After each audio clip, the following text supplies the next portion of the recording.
एक बार एक संत एक नगर में प्रवचन दे रहे थे। उनके प्रवचन सुनने उस नगर में बहुत दूर दूर से लोगों की भीड़ लगी हुई थी। संत उस सभा में अपना प्रवचन दे रहे होते हैं। संत महाराज कहते हैं, आप फलों का, सब्जी का, दालों का सेवन करते हैं तो आप इस बात का ध्यान रखते हैं कि आप इन्हें बदल बदल कर प्रयोग करें, क्योंकि आपको पता है कि सभी प्रकार के फल आप खाएंगे, अलग अलग सब्जियां खाएंगे, अलग अलग दालों का प्रयोग करेंगे तो आपके आहार में पूर्णता आएगी। ये आपके स्वास्थ्य के लिए अच्छा होगा, सभी पोषक तत्व तो मिल सकेंगे। ये बात तो ठीक है, लेकिन क्या आप ध्यान रखते हैं कि जो अन्न आप ग्रहण करते हैं, आटा जो आपका है वो क्या ठीक है, उसकी गुणवत्ता कैसी है, उसको भी बदलने की जरूरत है या नहीं?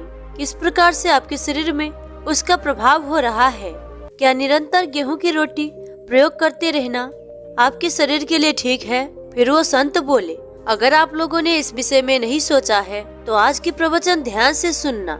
इससे आपको समझ आएगा कि रोटी के विषय में आपको किन चीजों का ध्यान रखना है। आपको हो सकता है पाचन की विकार हो रहे हो, ब्लॉटिंग हो रही हो, आपका पेट बढ़ता जा रहा हो, या फिर आपको अन्य प्रकार की कोई समस्या, डायबिटीज आदि है, तो इन सभी स्थितियों में आपके लिए बहुत उपयोगी रहने वाला है आज का मार्गदर्शन। आप सभी को इस विषय के बारे में पता होना चाहिए, रोटी के बारे में पता होना चाहिए, रोटी के विषय में किस प्रकार से उसे ग्रहण करना है। आप लोग समझे, आटा में सिर्फ गेहूं से बना आटा मत खाओ, आपको ऐसी आटा खाना चाहिए जो आपके स्वास्थ्य के लिए परम हितकारी हो। ऐसे अन्न की मिसावट वाली आटा होनी चाहिए। अनेक समस्या समाप्त होती दिखाई देंगी। कोई बीमारी है जल्दी से ठीक होगी। अनेक बीमारियां जो हो सकती है वो सभी की संभावना समाप्त हो जाएगी अगर इन सभी चीजों को आप अपने जीवन में पालन करते हैं तो। फिर वो संत महाराज बोले, सबसे पहली बात, जो गेहूं का आप प्रयोग करते हैं, गेहूं स्वभाव में गुरु होता है, यानी कि भारी होता है, पचने में ये कठिन होता है। आप गेहूं की रोटी भरपेट खाते हैं तो समझे आपने अपने पाचन तंत्र पर काफी दबाव डाल दिया है। अब इससे होगा क्या? इससे पाचन के विकार तो बन ही सकते हैं, लेकिन उससे भी अधिक संभावना है आपके तमोगुण आपके शरीर में बढ़ना शुरू होगा, आपको आलस्य आना शुरू हो जाएगा। अनेक व्यक्ति कहते हैं कि हम सुबह उठ नहीं पाते हैं। कारण क्या है? रात्रि में देर से खाते हैं, ज्यादा मात्रा में खाते हैं और ये गेहूं के अन्न को रात में खा के सो जाते हैं और सुबह उठने में बहुत अधिक समस्या होती है। दिन में आलस्य बना रहेगा। आप लोग में से कई व्यक्ति तो दिन में भी सोते रहते हैं। आप लोगों को दिन में सोना पड़ता है, नींद बहुत आती होगी।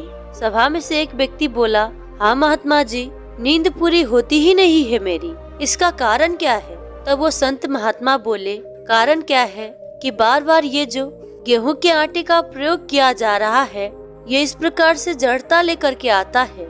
आप गेहूं का प्रयोग कर भी रहे हैं तो उसमें अन्य प्रकार के अन्न आपको मिलाने होंगे। उनको मिक्स करके उनका मिश्रण जब आप प्रयोग करेंगे तो वो उपयोगी हो जाएगा। तो पहला विषय आप ये समझे कि आपके शरीर में जड़ता को बढ़ाता है गेहूं। दूसरे स्थान पर आप समझे कि जो आप रोटी के ऊपर घी का प्रयोग करते हैं, ये भी आपके पाचन के लिए ठीक नहीं है, क्योंकि पहले से जो गेहूं का आटा है वो गुरु है, वो भारी है और ऊपर से उससे बहुत ज्यादा घी लगाएंगे और गर्मियों के मौसम में विशेष रूप से जब आपका पाचन जो है थोड़ा मंद रहता है तो आप ऊपर से गेहूं के रोटी में अधिक मात्रा में घी लगा करके ग्रहण कर रहे हैं तो पाचन पर अधिक दबाव पड़ेगा। अब इसके स्थान पर क्या कर सकते हैं?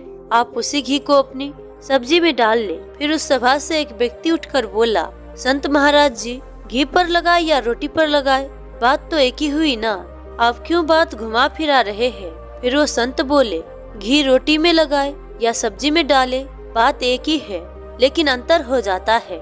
रोटी पर लगा करके वो रोटी को और भारी कर देगा और पचने में कठिनाई हो जाएगी।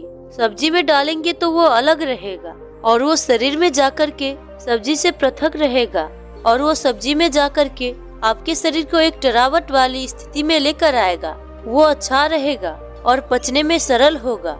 ये हमारे शास्त्रों में भी लिखा हुआ है, इनको हमें समझना बहुत जरूरी है। दूसरे स्थान पर गर्मी के मौसम में रोटी में घी लगाने की बजाय सब्जी में घी डालें, ये उपयोगी होगा। तीसरे स्थान पर आप समझे कि जो आप आटा लगाते हैं यानी कि आटा गूंथते हैं, उस आटे को आप ज्यादा समय तक गूंथते रहे। अब अगर आपने फट से आटा लगा दिया, फट से गूंथ दिया, तो वो पचने में उतना ही अधिक समय लेगा। आपने आटा गूंथने में थोड़ा समय लगा दिया, उतना ही वो पचने में सरल हो जाएगा। ब्लोटिंग नहीं होगी, गैस नहीं बनेगी, पाचन पर दबाव नहीं पड़ेगा। तो आप इस संदेश को घर पर साझा करें। जो आपके घर में खाना बनाते हैं उसको सिखाए, उन्हें समझाए कि आप आटे को थोड़ी अधिक समय तक गूंथ करके फिर रख दे, 10 मिनट तक उसे रखा रहने दे और उसके बाद उसकी आप रोटी बनाते हैं। तो ये बहुत ही उपयोगी है। ये हमारे मार्गदर्शन का पहला भाग हुआ। तो दूसरा मार्गदर्शन है कि आप जो निरंतर गेहूं का प्रयोग कर रहे हैं, ये ठीक नहीं है। पहले के लोग अधिकतर बाजरे का अन्न ही प्रयोग करते थे, कभी मकई का आटा प्रयोग करते थे, फिर कभी रागी का या दूसरे प्रकार का आटा प्रयोग करते थे। लेकिन ऐसा नहीं कि वो निरंतर गेहूं का आटा ही प्रयोग करते जाते। तो खेत में जो वो उगाते उसी का वो आटा बना करके उसका प्रयोग करते। तो स्थिति इस प्रकार की रहती कि 1-2 महीने उन्होंने बाजरे का आटा प्रयोग कर लिया, 1-2 महीने ज्वार का आटा प्रयोग कर लिया, 1-2 महीने मकई का आटा प्रयोग कर लिया। पहले उस समय ये बहुत ही अच्छा था, क्योंकि वो लोग बदल बदल कर अन्न का प्रयोग कर रहे थे, बीमारियां नहीं होती थी। लेकिन अब जो निरंतर गेहूं का प्रयोग हो रहा है, ये ठीक नहीं है। दूसरे स्थान पर समझे कि बहुत ज्यादा इसकी ब्रीड को बदलने के लिए हाइब्रिड जो बना देते हैं अन्न को, वो भी नुकसानदायक हो जाता है। इस प्रकार के प्रयोग सबसे ज्यादा गेहूं के ऊपर ही किए जाते रहे हैं। ये भी एक कारण है कि गेहूं नुकसान देना शुरू हो गया है। तीसरे स्थान पर आप लोग समझो कि जो लोग ग्लूटेन इंटॉलरेंट है, उनको ये जो अन्न जो है, गेहूं जो है, नुकसान करता है। कितने ही व्यक्ति ऐसे हैं कि उन्हें पता नहीं है कि ग्लूटेन उससे नुकसान दे रहा है और वो निरंतर गेहूं का प्रयोग किए जा रहे हैं। ऐसी स्थिति पर उनके शरीर पर, उनके पाचन पर दुष्प्रभाव देखने को मिलते हैं। तो जिन लोगों को ग्लूटेन से समस्या है, उन्हें भी इस गेहूं के आटा का त्याग करना चाहिए और दूसरे प्रकार के अन्न पर जाना चाहिए। अब हम समझते हैं कि किस प्रकार से आपको ये आटा बनाना है, इसमें कौन कौन से अन्न आपको मिलाने हैं। सबसे पहले आप समझ ले कि आपने 10 किलो की मात्रा में गेहूं ले लिया। 10 किलो की मात्रा में अगर आपने गेहूं लिया है, तो उसमें आपने 3 किलो की मात्रा में चना मिला लेना है, 2 किलो की मात्रा में बाजरा मिला लेना है, 2 किलो की मात्रा में ज्वार आपको मिला लेना है और उसमें 1 किलो की मात्रा में रागी आपको मिला करके उसका प्रयोग आप करते हैं। आटा बनवा लेते हैं और थोड़ा सा मोटा उसको पिसवाते हैं, बहुत बारीक नहीं पिसवाते हैं, छानना नहीं है, सीधा प्रयोग करना है। इससे सरलता से आपकी रोटी बन जाएगी और ये आपको नुकसान नहीं करेगा। आपके पाचन तंत्र अच्छा हो जाएगा। आपको मधुमेह की समस्या है, मोटापा बढ़ता जा रहा है, आपको हार्ट से संबंधित कोई समस्याएं रहती है, पाचन तंत्र आपका बहुत ज्यादा दुरुस्त हो जाएगा। आंखें कमजोर होना, जोड़ों में दर्द होना, ब्लोटिंग होना, अनेक प्रकार की समस्याएं जो पैदा होती जा रही है, उनमें बहुत अच्छे लाभ मिलेंगे। साथ ही साथ आपकी जो त्वचा है वो बहुत अच्छी रहेगी। जो रागी है वो त्वचा के लिए बहुत अधिक अच्छी है। चना है, उसमें आपको भरपूर मात्रा में प्रोटीन मिलेगा। बाजरा है, पर्याप्त मात्रा में आपको फाइबर मिलेगा। कॉन्स्टिपेशन की समस्या नहीं होगी, सरलता से मलों का निष्कासन आपके शरीर से हो जाएगा। ज्वार से आपको एंटीऑक्सीडेंट मिलेंगे, कैल्शियम मिलेगा और वेट मैनेजमेंट में बहुत अच्छा रहेगा। तो इस प्रकार से आपको इस अनुपात में अन्न को मिला करके आटा बना लेना है और इसका आपको प्रयोग करना है।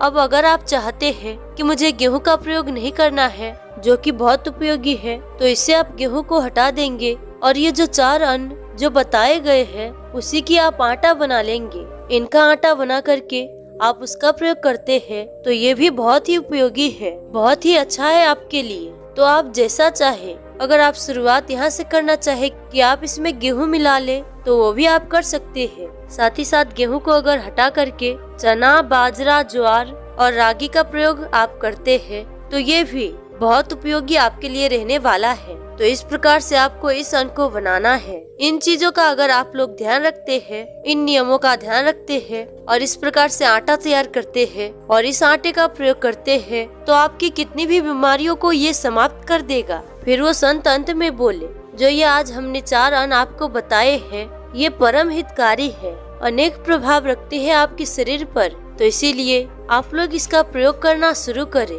बताए गए नियमों का ध्यान रखें, आपको इससे बहुत सुंदर लाभ देखने को मिलेंगे। तो दोस्तों, इतना कहकर वो संत महाराज अपना सभा समाप्त करते हैं। तो दोस्तों, आशा करते हैं कि आज की कहानी आपको जरूर पसंद आई होगी। इसीलिए वीडियो को एक लाइक और हमें सपोर्ट करने के लिए चैनल को सब्सक्राइब जरूर करें। तो मिलते हैं ऐसी किसी और वीडियो में, तब तक के लिए अपना ख्याल रखें। धन्यवाद।